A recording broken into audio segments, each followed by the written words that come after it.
आपण जी सुधारणा केलेली आहे ती म्हणजे अत्यंत जिव्हाळ्याचा प्रश्न की एनआय परमिशन. म्हणजे शेतीची जमीन बिगर शेती करायची असेल तर पूर्वी लोकांना खूप त्रास व्हायचा, खूप मोठी किचकट प्रक्रिया असायची.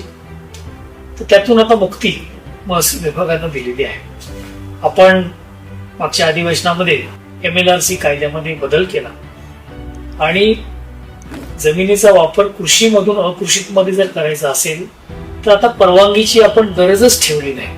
दुसरा आपण जो आपला फ्रॅगमेंटेशन ऍक्ट जो आहे त्याच्यामध्ये देखील सुधारणा केली आणि पूर्वी जमिनीचे जे प्रमाणभूत क्षेत्र जे होतं त्यापेक्षा कमी क्षेत्र असेल तर मालकी हक्क मिळायचा नाही, त्याची रजिस्ट्री व्हायची नाही, नोंदणी व्हायची नाही, त्याचा फेरफार व्हायचा नाही.